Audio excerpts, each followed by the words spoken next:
Today, I want to look at a question a lot of Bulls fans have been talking about the possibility of and even asking me if I think, and that is, can Josh Giddey lead the NBA in assists next season? I know some people are going to want to hear and immediately say, no, it's not possible. Some people are going to want to hear an immediate yes. But Josh Giddey averaged 9.1 assists per game last season over 32 minutes, and he did that without actually qualifying because he only played 54 games. So in today's episode, we're going to look at the last three players to lead the league in assists with Nikola Jokić, Trae Young, and Tyrese Haliburton. We're going to talk about how each of those guys give a little bit of an insight on what Josh Giddey would need to do to lead the league in assists this upcoming season. We'll talk a little bit about that. Plus, it is Sunday. That means it is mailbag day. So we're also going to dive into the mailbag. All that and more right after this.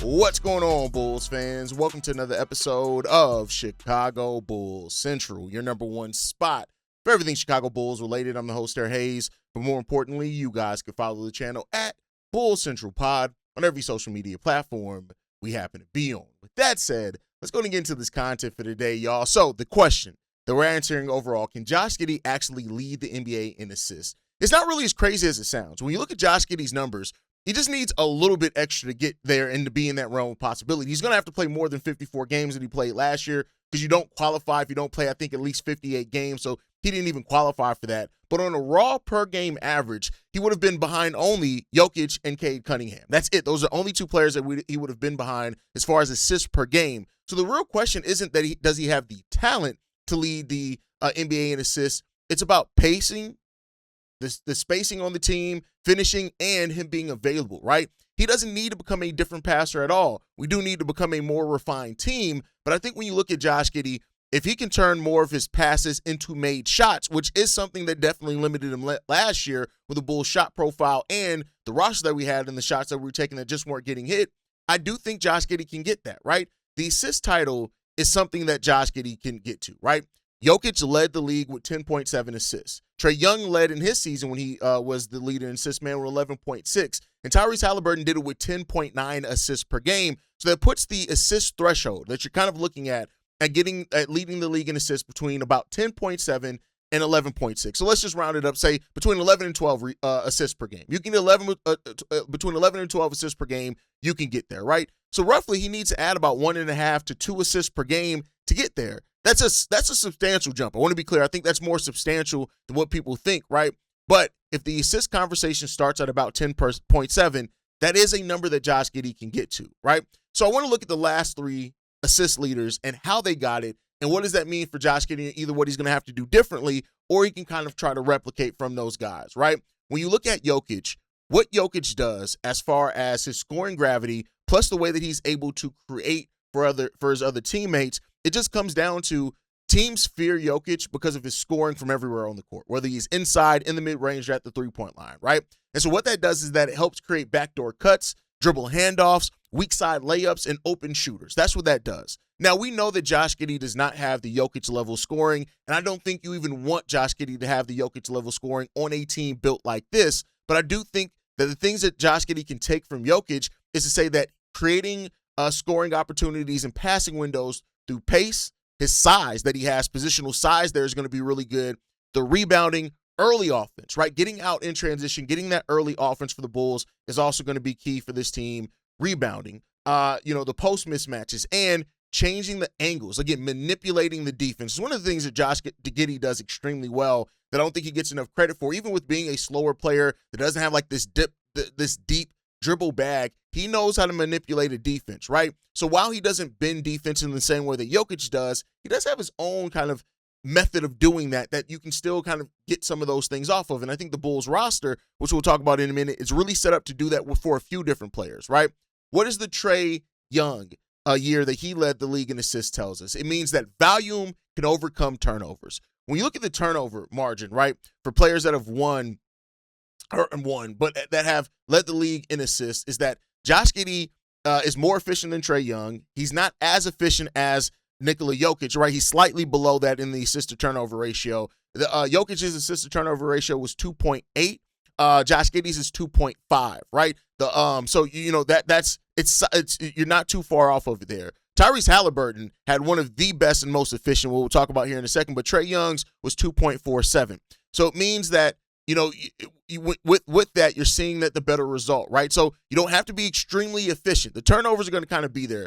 Jokić averaged 3-point turnovers per game. Josh Giddey averaged 3.6, and Trae Young averaged 4.7. So you don't have to be the elite efficiency of a Tyrese Haliburton always. Of course, it helps. And we all, what's one of the things that I think most people say is that Josh Giddey has to get those turnovers down, right? But Trae Young won the assist crown by 11.6 assists, so almost 12, and 4.7 turnovers. And I think with the way and how often fans, some kind of focus on Josh Giddey's turnovers, it does mean that you don't have to be extremely efficient to get that done. But you do want to, if Josh Giddey eliminates some of the careless mistakes that him and the team made, some of those turnovers by Josh Giddey were not bad pass rated. For those that's an advanced analytic I don't want to get into, but the NBA does rate in their advanced analytics what was a turnover from a bad pass, meaning that the person who passed the ball made the mistake, or what was rated as the things that aren't bad pass turnovers, means that no, it was a good pass, but the player that were receiving the pass either moved too early, didn't see it, or they didn't get control over those type of things. So Josh Giddey's bad pass rated turnovers aren't extremely high, right? But I think if he cuts down on that and we become a more efficient team, that's also going to help him get into that area a little bit more, right? And then the Tyrese Haliburton part. Tyrese Haliburton is just a master of efficiency, right? The year that he won the assist crown, he was purely he had 10.9 assists on only 2.3 turnovers. The turnover ratio was elite, right? And I do think when you look at it too, Indiana's offense at that point was built around the early offense, the shooters, the cutters, and the quick decisions. That's kind of the same style of basketball that Tiago Splitter likes to employ. So there's some reason to believe that we're going to have some of that type of thing, right? And that's where Josh Giddey does share some of the DNA of Tyrese Haliburton. The head-to-head passing, right? Getting that outlet pass in there really good. The size at the point guard position. The ability to create in transition. The finding cutters, right? That elite court vision. Those are things that are there, right? And when you look at those players, right, in the year that they won the assist crown, when they led the league in assists, how does that compare to what Josh Giddey did last season? Last year, Josh Giddey averaged 17 points, 8.3 rebounds, 9.1 assists, 3.6 turnovers per game, and he was a 36% three-point shooter, right? He had 13 triple-doubles in 54 games, which is crazy, and his assist average jumped from 7.2 to 9.1 because why? We had an offense that was built more around his and Trae Jones's ability to create, with Coby White missing so much time and the other players that we had time, right? And I will say this, his assist to turnover ratio was better than Trae's title season, and it was a little bit below Jokic's and way below Tyrese Haliburton because of the efficiency there. But I think when you look at this team, and I said I was going to talk about the players on this team and how they help Josh Giddey get there. You have Norman Powell now on this team, who is a proven scorer and shooter, and I think he may be the best that Josh Giddey's had next to him in Chicago. No knock to Coby White, but Coby White isn't the same type of shooter that Norman Powell has been in his career. And at that point, we know that Zach LaVine, even when he did play with Zach LaVine, it was some shit going on at that point, right? So I think when you look at how Norman Powell can thrive off catch and shoots, which is going to be really good for assists there, the relocation shooting, which is a big point in there, transition wing threes, baseline cuts, and those Iverson cuts that Tiago Splitter likes to employ, right? Norman Powell is a player that doesn't need to dribble to score. And so having a creator like Josh Giddey, it can matter. So when you talk about those decisions of making that quick decision offense, Norman Powell's style fits right well into that for the Chicago Bulls and can thus help Josh Giddey get there. Then you look at Nick Claxton. Josh Giddey has never had, since he's been here in Chicago, a pick-and-roll lob threat like what Nick Claxton can potentially bring to this team.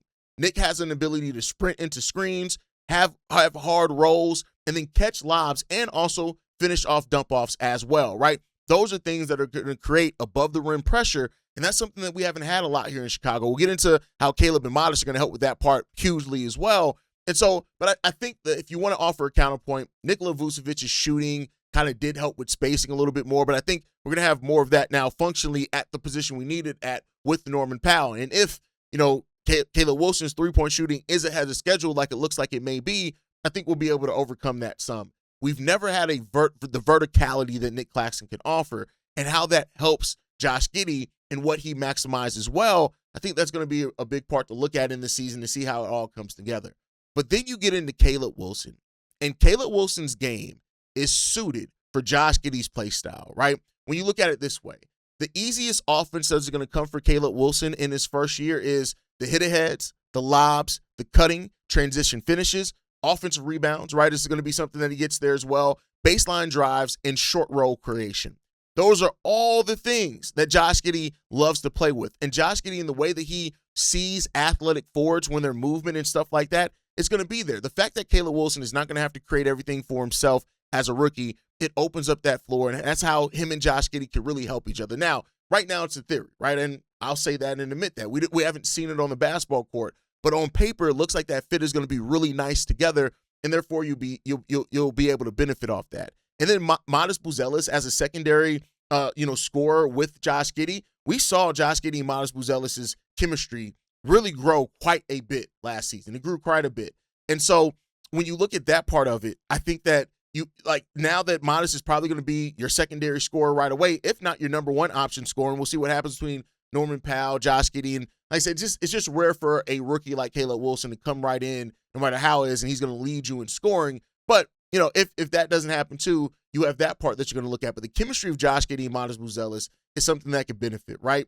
You look at those guys; they were really solid on the court together last year as well. The offensive rating went up when those guys were on the court together also. So I like that part of it. The Modest growing as a scorer, both in shooting and cutting and those type of things are there. Getting those weak side opportunities is there. The transition drop-offs are there. And I think Modest is also going to have to become a better backdoor cutter, right? That's what one of the areas I want to really see, and helps him attack the mid-range a little bit more there too.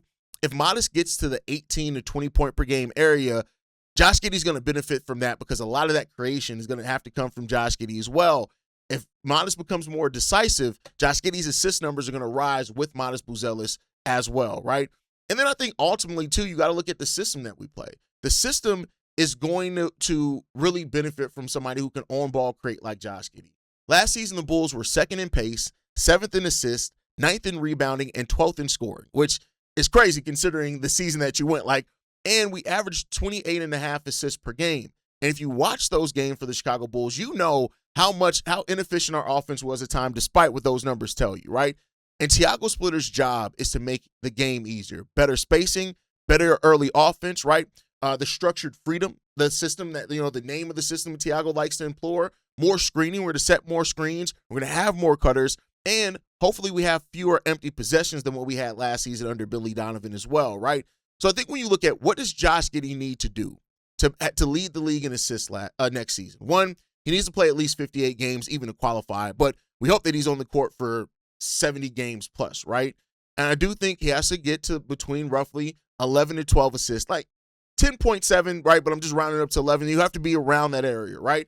Stay the primary offensive creator and initiator for the Chicago Bulls. As long as you do that and are efficient in that, you're going to have a chance to get there. And I think Josh Giddey in improving his scoring gravity, not scoring number necessarily, but scoring gravity, meaning that teams have to respect his shot even more like they did last year, right? And also get those wasteful turnovers down a little bit too, right? A 10.5 assist season with 3 or fewer turnovers per game is going to be a major leap for Josh Giddey and help him get there as well. So we'll see. The main qualification for an assist title, though, is availability. You have to play the games. But the competition is going to be real, right? You're going to have Jokić, who's going to be there trying to lead the league in game. You're going to have Cade Cunningham, who finished, above Josh Giddey's number of 9.1 last year. Tyrese Haliburton's coming back. Luka's going to have a better team. Jalen Johnson is trying to make that leap as well as a player, right? I think the one advantage that Giddey does have is that the Bulls' pace and our roster with not having a lot of players that create their own shot is going to benefit from him and Trae Jones's ability to create, right? I do think that there's the disadvantages for Josh Giddey, if you want to look at him, is that he doesn't have the gravity of a Jokić, Trae, or Luka as far as scoring-wise, right? At least not yet. And maybe he can get there a little bit. So I think there's a realistic case for Josh Giddey to win the assist title. We just got to see what is going to happen. A realistic projection for Josh Giddey next year is between 16 to 18 points per game, 8 to 9 rebounds per game, 10 to 10.5 assists per game, Get those turnovers down to 3 to 3.2-ish is where you want to be. And if you get those things, like, that's great. At the high end of that, if Josh Giddey can get 11, 12 assists per game, he's gonna get it, right? But I do think even if he doesn't win the assist title, you want Josh Giddey to be in the top 3 to 4 of assists. You want that, right? And I think that that's possible. Top 5 is definitely there. Top 3 is possible. And we'll see. He'll be a dark horse to lead the NBA in assists, but it's definitely something that could happen. But that's something that I've been asked a lot about. I wanted to, if you guys ask me about stuff enough, I'm enough of an NBA stat nerd. I'm going to dig into the weeds of it. So there you go. I dug into the weeds of that one. With that said, it is Sunday. That means it is mailbag day. Let's go ahead and get into these voicemails that we got for today. We got 3. You guys have been a little bit quieter about the voicemails. I get it. It's kind of the law of the offseason. We got 3 that we're going to get into today. This one's from Nev. Hey, Haize, this is Nev. I just want to call and say a few things. Firstly, Bulls fans, I think we have to be more, relaxed and slow down because we are getting ahead of ourselves. I know Caleb Wilson looked good in summer league, so I know we're all excited and expecting, great things from him even as soon as his rookie year. But we have to slow down because I think a lot of Bulls fans are expecting us to be like a playoff team and a play-in team already. And Bryson Graham himself said in his press conference, this is a rebuild, meaning we're going to be starting technically from the bottom. So all these big moves and glamorous trades and acquiring this guy and that guy, I think Bryson Graham is just like laughing almost, not saying anything like to piss fans off, but he's like, didn't I tell you guys this is a rebuild? Why are you expecting me to acquire every guy on the market? We're not there yet. He wants to assess the team, see where we at, and then it could take a year, it could take 2 years before he makes a big splash that makes us into a contender or even a playoff relevant team. But a lot of people are just expecting all these big glamorous moves, Ben Mathurin and Watson and this one and that one. I'm like, y'all gotta slow down. He already explained this is a rebuild and we're starting from the bottom. So, but if he does that, meaning go after all these high-end players, that goes against what he said. So that's not gonna be like, then you're gonna say, oh, he's not being transparent, he's lying. How are we doing all this? He said he's doing it one way and rebuilding.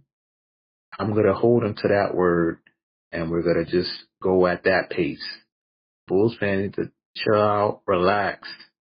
I want to see us rebuild properly, and then when the time comes, maybe 2 or 3 years, then we start, being more aggressive.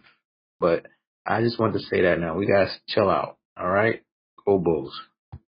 Here's the thing. I understand where you're coming from, but I don't think you can really tell a fan base to calm down that's excited. And I think that it's good excitement. There's some unrealistic things and stuff like that. That happens, but I think that happens with every fan base. But it's good that Bulls fans are excited, especially after how much AK kind of ruined and made so many Bulls fans more negative people and more negative outlooks on this team. I, for one, do like and appreciate the fact that it seems like there's a lot more genuine excitement from a lot of Bulls fans for this team and what they can be. So that's just I'm not saying you have to view it my way. I'm just saying that that's kind of how I view it and where I sit with it.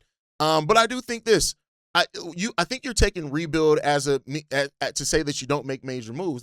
That's not true. I don't think you signed Norman Powell if you're not still trying to win every game, right? That's how you want to do is you want to still be competitive. You don't sign Norman Powell, all-star at $20+ million if you're not trying to win games, if you're not trying to be competitive in every single game.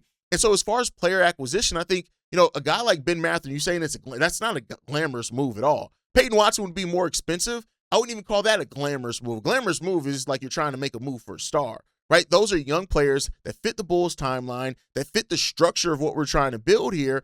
And I don't think Bryson Graham is going to be adverse to those type of moves if they make sense for where the Bulls are going both financially and in the structure of the roster, right? The truth is somewhere in the middle. Bryson Graham isn't just going to sit on his hands and say, well, because we're rebuilding, we're not going to make any major moves or spend any money.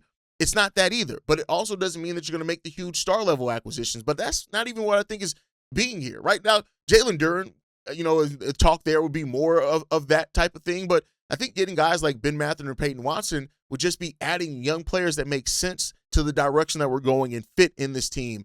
And Bryson is not going to be adverse to making transactions or acquisitions, no matter how big or small, if they fit the rebuild in the direction that he sees. And that's where my opinion is on it. All right, let's get into this next voicemail, man. This one's from Reggie. What's up, Haize? This is Reginald calling in. I just want to talk about, two things. One is the possibility of getting Ben Mathurin, and the second one is Jalen Smith. I was just listening to Chicago Sports and the analytics guy. I don't remember his name. He was talking about how Ben Mathurin on the Clippers and the Pacers was by analytics standards, was a net negative for that team when he was on the court. But I remember when the Bulls were playing against him, I remember watching a couple of the playoff games where he was the focal point because everybody was hurt. Ben Mathurin is a professional NBA player. He's a quality player. I think he still has room to grow, and I think the Bulls would be lucky to get him on his team. And I say that because even though his worst problem is that he's not consistent, he still gives effort every time he's on the court. He rebounds, he fights to get his shot off, he attacks the basket, he gets to the foul line. And when he gets to the foul line, he, at 87-88% clip, he makes his shot. That means he doesn't fold under pressure with lights on him. That's what I like to see. And one of the things I hate about analytics is that it makes you focus more on the paper than what you see on the tape, what you see on the film, what you see on the court. And what I saw on the court was a guy who could be easily a number 3 on any playoff team in the NBA, and no one will bat an eye to it. Now, does he need to improve his shot? Absolutely. Does he need to be a slightly better three-point shooter? Of course. As far as the analytic guy go, a hooper is a hooper. Let's just leave it at that. And after Jalen Smith, I will probably trade him to a team for a quality player and a couple of second-round picks. Not because he's a bad player. He's a really good player. I just don't trust him to stay healthy all the way up to the trade deadline. I will trade him sooner rather than later. Because how many times have we seen him, on the bench icing his hamstrings for whatever reason? But that's just my opinion. But what's yours? Thanks. Mathurin at worst is a solid bench scorer, and at best he can be an NBA starter that can get you between 15 and 18 points with 4 rebounds and 3 assists. And he may even be able to do that off the bench. So people acting like, oh, Ben Mathurin's some horrible player. He's not. Is he flawed? Yes. Every player in the NBA is flawed. But it's about how your roster building can cover up some of those flaws. I think this about Ben Mathurin, right? While I do think that he's not a great defender, but I think if you get him on a team and a system and a culture that he knows what's expected of him defensively, he could be a perfectly fine team defender, even if not a great one-on-one defender. So, like I said, Ben Mathurin isn't necessary. I'd rather target Bryce Sensabaugh. I would rather hold on to those assets for that. But I wouldn't be mad if in the right deal, the right price, if Bryson Graham goes out there and gets a Ben Mathurin, I wouldn't necessarily be mad at that at all. It just depends on what the deal looks like at the end of it. All right, let's get into this last voicemail, man. Wait, hold on. I did forget something. The Jalen move. My bad. Before we get into the last voicemail, the Jalen. I think that Jalen Smith could be moved in the right deal, right? Meaning that it depends on what you're getting back. And I think you have to weigh that in if Jalen comes back here. And Leonard Miller, right? Because if Leonard Miller looks like he's ready to take over Jalen Smith's role and you can get some assets back for that, then fine. Like maybe you do that. So it's kind of either or with Jalen. It depends on the Bulls roster, where we're going, if he has a willingness to even come back to this team, and then those other things. So we'll see what happens there. All right, let's get into this last voicemail now. This one's from Shay. What's up, Haize? It's Shay. Look here, man. I've been hearing that the Lakers want Smith, and I hear that we could probably get Dalton Connect. Look, I know you ain't too high on Dalton Connect, whatever, but who knows, man? Maybe if we do get this man in that trade, or if we do make a trade with the Lakers, and he comes here, maybe he probably could be the underhanded shooter that we possibly never knew that we needed. Look, I know you have this thing of where if you're not doing good on your other team, it's probably the reason why they wanted to move on from you. But at the same time,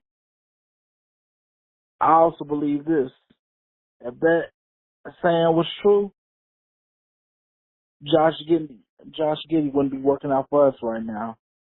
And we know how OKC wanted him gone. Hell, we even know how Boston was willing to give up. Hell, we even knew how Boston was willing to give up on Devontae Green, and when he got to Chicago, we ended up loving him because of his hustle. What I'm saying is, it depends. Sometimes it depends on on the scenery of where you're at. Maybe he might convince us otherwise. It might become one of the best players in this new regime, of this new core, or a most important piece. Look, man, I've seen it so many times where teams thought that they were getting it good with letting the player go, and then they go somewhere else, and the player ends up shining or becoming a big piece. Hell, look at I can't think of off the top of my head right now, but look at how everybody wanted Jared Vanderbilt gone, but when we saw him playing with LeBron and playing for something or having something to prove, he ended up becoming a critical piece. I'm not saying he connects might be a star, but he could become a critical piece to what we need, which is shooting. But I don't know, man. You probably may not see it that way. Anyway, tell me what you think. Peace.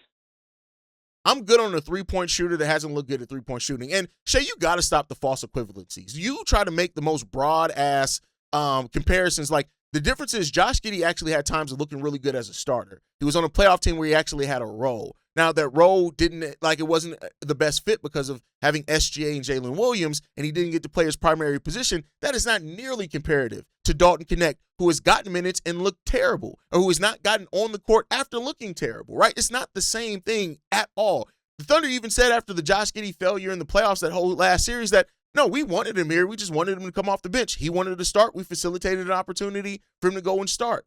Nobody's saying that about Dalton Connect. Saying that Dalton Connect can prove to be a big piece of your rebuild based off what we've seen here, no, I'd rather take a shot on Ben Mathurin. I'd rather take a shot on Cam Thomas than Dalton Connect, because at least Cam Thomas is showing at the NBA level he can absolutely fill it up.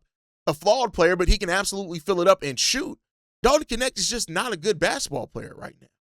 That's my personal opinion. But, hey, it is what it is there. But that's going to do it for today's episode. I want to thank you for all the callers, man.